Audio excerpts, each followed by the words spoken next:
Hi guys, Victoria Paxton here. Thanks for stopping back by my YouTube channel. So if you haven't already subscribed, hit the notification bell so that you get notified whenever I put up a new video. You could like this, that would be awesome. Share if you so feel inclined. I would love it, and I love hearing from you guys, so I keep up the comments. So, okay, got a long one for you today, guys. Jamie Fraley. So I'm just going to get into it. Unfortunately, this is pretty long and detailed, and so I'm going to be reading a lot. And I wish, you know, I see people on YouTube and they can tell a story and they never have to look at their paper. I have to look at it all the time, because not only do I have to connect with the spirit, I don't retain that information. I honestly don't retain it. It's like it's there and then it's gone.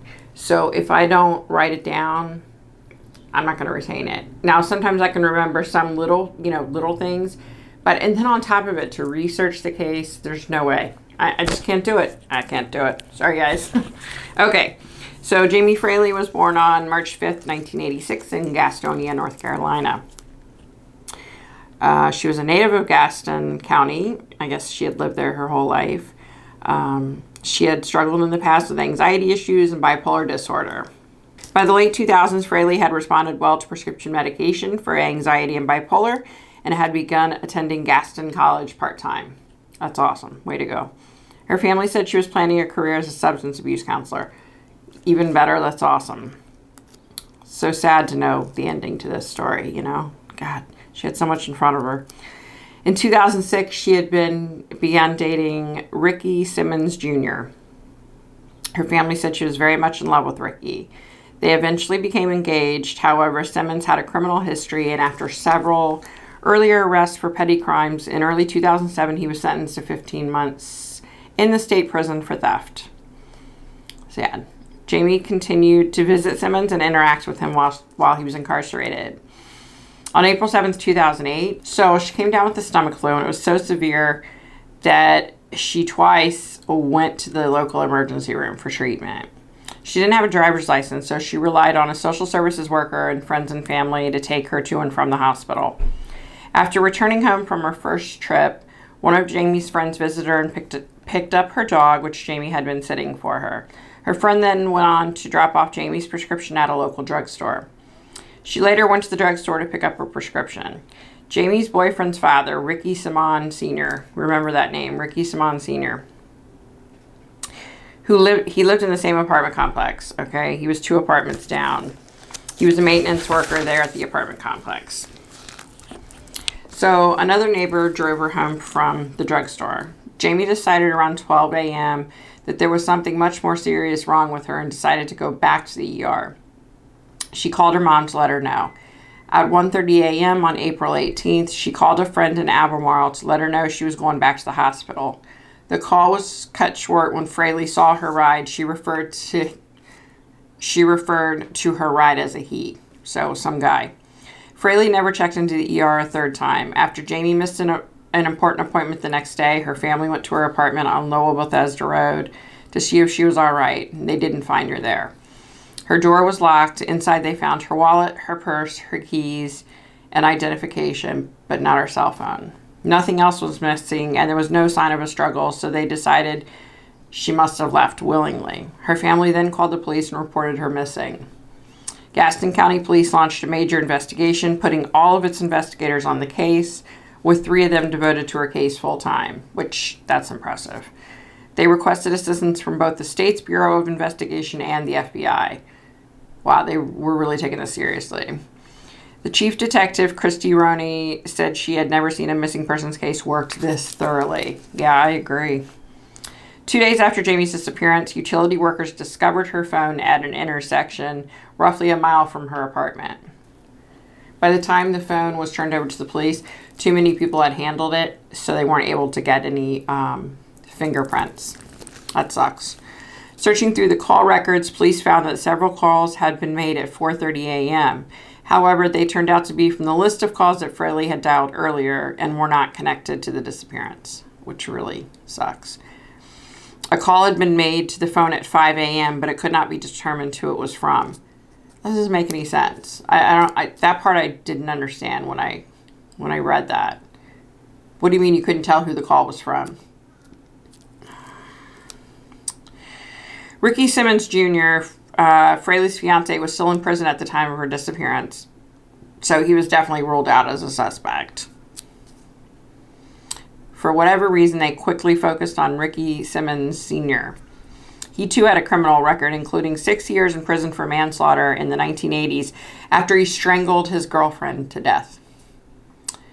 Nice guy. Yeah. He had driven her to the hospital the second time on the day that she had disappeared. He was supposedly obsessed with her. Simmons Sr. refused to take a polygraph test. Oh. Okay, so 2 months to the day after Fraley disappeared, the investigation into Simmons Sr. ended with his death. You ready for this, y'all? It's crazy. On June 7th, Kim Spranger, a former girlfriend of Simmons, who had recently obtained a restraining order against him, she noticed a foul odor in her car. It persisted, so the next day she opened her trunk to find Simmons' body. So Ricky Simmons Sr.'s body was in her trunk. Police investigating found he had a set of her car keys. A week earlier, Springer's purse had been stolen from her car. Well, we know how he got the car keys after he stole her purse, knucklehead. The cause of Simmons' death was ruled to be accidental heat stroke. During the previous days, high temperatures in the area had exceeded 90 degrees Fahrenheit. Police theorized that Simmons had used the key to let himself into her trunk, with the intent to ambush her at some point. He was going to let himself out with the emergency hatch. When heat exhaustion set in, however, it was possible that he had panicked and forgotten to use it, remaining in the trunk to die. So, after completing their investigation into Simmons' death, detectives told the media that Simmons had been a person of interest in Jamie's death. Members of the Fraley and Simmons families believed that Ricky Sr. had taken useful information about Fraley's death to the grave. Ricky Simmons Jr. had been released from prison by then and believed his father was aware of what happened to Jamie. Wow. In 2005, Jerry Case, a man serving federal prison time for kidnapping, made a possible confession regarding Fraley's disappearance. He had been incarcerated at the time. When he confessed, Case was on trial for 1985 murder in Gaston County, which he had confessed in a 2012 letter to the Gaston Gazette. In 2015, he wrote another letter to the Gazette confessing to killing Fraley and another local woman who had been shot and killed in her house, which was then set on fire later that year. He was quoted as saying, "I guess you could say this is confession number 2 and 3. Prosecutors immediately dismissed Case's confession as unlikely regarding Fraley since he was incarcerated at the time that she disappeared. Okay, so I had a man coming through right away. He was creeping me out. I could just feel like that he was bad. It was nothing but negative vibes, and he keeps continuing to try to come through. It reminds me of a lot of Jeffrey Epstein, like just a really bad guy. Yeah. Okay, so he kept trying to get through, so then I tried to bring him back through, but he was just like playing games, being an idiot the entire time. He finally came through, and I quickly regretted letting him come through. Let me just put it to you that way. I laid out how things were going to go, what my rules were, how things, yeah. Well, it was very short-lived. I asked him his name, and he answered Ricky. I asked if he was Ricky Simmons Sr., and he said yes. I made the mistake of asking him if he was in any way responsible for Jamie Fraley's disappearance. I was then ambushed with Ricky calling Jamie a whore and that she deserved what she got, just like the other ones. He was cussing, screaming, yelling, so I stopped the connection right away. I had to block him out. I had to just get rid of him. This guy is just like a piece of crap, like big time. Yeah. So I decided, okay, let me go on and try to connect with Jamie. So I was able to connect with Jamie. She was very soft-spoken, slight accent, just very soft-spoken, polite. You know, she came across very polite. I asked her how old she was when she disappeared. She said 22. I was trying to go slow and easy with her because I didn't know if she had witnessed what had just happened with that Ricky guy, you know? So, so she then says to me, is it okay if I ask you a few questions? I was like, of course you can ask me questions. You know, no one's really ever asked me questions, but I was like, sure. She proceeded to ask me like what it was like when a spirit came through. Did I see them, hear them, feel them, sense them? I explained to her that I can, you know, all of the above, you know. It just depends. Sometimes it's different. It just depends, you know. She asked if everyone that's still alive, are they able to talk to spirits? And I said, no, I don't think everyone can. There are some of us, but I don't think everyone. Okay. So we had a little bit of small talk, and then she said, are you able to pass on messages to people?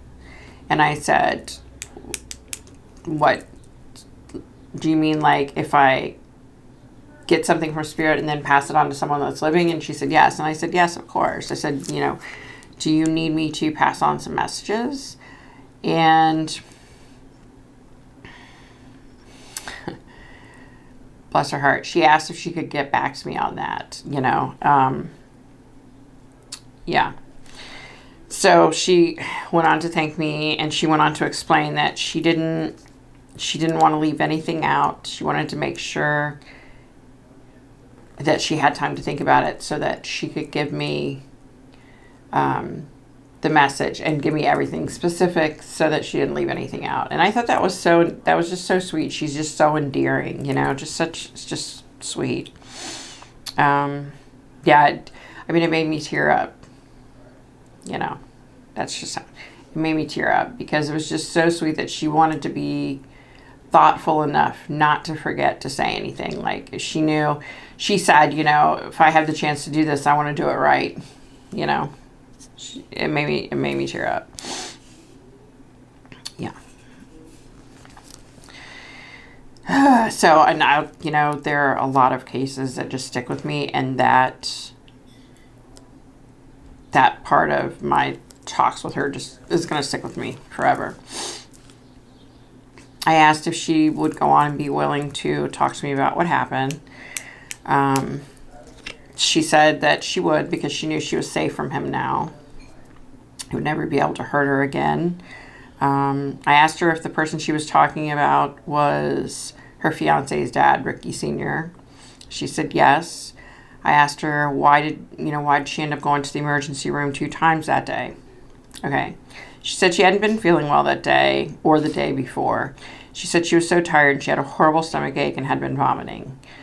They had given her an IV of liquids at her first visit, and she said they told her to come back if it got any worse. She said the pain had gotten a lot worse and she just couldn't stop the vomiting. She called the emergency room hoping they could help her, and the lady on the phone said she needed to come back in. So Ricky took her to the emergency room, Ricky Sr. They again gave her an IV of fluids and also gave her anti-nausea medication. They gave her a prescription for the medication as well to take it home. Again, she came home. Her friend said she would drop the medicine off to be filled. Ricky had been so nice helping me. I'd gotten so weak that it was tough to get up and walk to the bathroom even. Ricky kept giving me hot tea and broth. Unfortunately, the vomiting got a lot worse. I was genuinely afraid that there was something more serious going on with me. I called Ricky after dealing with the vomiting again for a few hours, and I asked if he would take me back to the emergency room. He said to give him 20 or 30 minutes, and then he would pick me up. I called my mom and I called my friend to let them know I had taken a turn for the worse and was once again headed to the ER. I was waiting on Ricky to pull up as I was talking on the phone. Ricky helped me in the car, and things turned dark really quickly. I had a pounding headache, stomach pains, was vomiting, and I was just so weak. Ricky asked me who the F I was calling in the middle of the night. I said I called my mom and my friend. It was at this point he brought the car to a stop, put it in the park, grabbed the back of my hair at the nape of my neck, and jerked my head back. I didn't know where it was coming from. I didn't know. It came out of nowhere. He was like a different person. All I could see was rage. I had never witnessed this side of him before. He went on to say that he had gotten lucky the other 2 times that I had went to the emergency room, and he wouldn't be that lucky again. So at this point, I didn't understand. I had no clue what he was talking about. I was so sick and weak that I really wasn't understanding what the heck he was saying or talking about. Again, he grabbed my hair and ripped my neck back and screamed in my face, "Are you really that stupid, or are you just faking?" At this point, I was obviously scared, so I had begun to cry. The next thing I knew, I vomited everywhere, which really made him angry. I remember telling him over and over again that I was so sorry. He began punching and slapping me as he screamed. He was yelling that all I had to do was dump his boy and be with him. He was screaming about how he just wanted me to be sick so he could take care of me. Oh my God, you weren't supposed to get so sick. It was only in 3 drinks. It wasn't supposed to be like this. So I guess he's like basically spilling his guts to her, telling her that he's been putting something in her drinks and her food, and that's why she's been so sick. She goes on to say that she was so sick and weak that it seemed surreal. I told him if he would just drop me off at the emergency room, everything would be okay. I told him I wouldn't tell anyone. I just wanted to feel better. I wouldn't tell anybody. He had started driving again, and we were headed towards the hospital, so I thought, okay, just get me there and everything will be okay. All of a sudden, Ricky started driving faster. He pulled over, slammed the car in park, looked at me and said, "Sorry, but I have no choice." And she said she said she was just numb at this point. He hit me so hard over the head. I think I was still conscious, but my head was pounding so hard that I couldn't even open up my eyes. I couldn't move. I couldn't speak. The next thing I remember was Ricky crying. I felt his hands around my throat. I was struggling to breathe, and my head stopped pounding. Everything went black. So apparently he strangled her. I was able to look down, and I saw Ricky dragging me out of the car and laying me in the wooded area. He sat there sobbing, telling me I should have been with him, and he wouldn't have had to have done this. I asked her if there was anything else that she remembered about where he put her. She said it was a wooded area, but there was a field like 500 yards away. It wasn't anywhere that she had ever remembered going or being. She was pretty sure they had driven for a lot longer than what she thought, because she was in and out of consciousness. At this point, we said our goodbyes. I told her to come back to give me her message that she wanted to pass on at any time. Whenever she was ready, I'd get it, make sure I got it to her loved ones. So, yeah, I've had this Ricky Sr. a-hole trying to come back through to me. He's been bugging the crap out of me for a couple of days now. It's been insane. Yeah. So I just have to keep pushing him off for as long as possible so I don't have to deal with him. So this was just so sad to me. Like, I will never forget this little girl. Like, yeah, it was just really sad. And just, again, another senseless murder. Doesn't make any sense, you know? All right, guys, that about does it for me. Stay safe during this pandemic. Stay inside. Wash your hands. Wear your mask. Don't go out. Don't be like, oh, I'm so bored. Let me get in the car and go to the Dollar Tree and walk around and look at every aisle. Or, yeah, let me stop at the Dollar General and the Walgreens and the CVS while I'm at it. Don't do it, people. Stay home so that everybody can get well, so this can die off, so we don't have to deal with this crap anymore, okay? Take care, guys. Bye.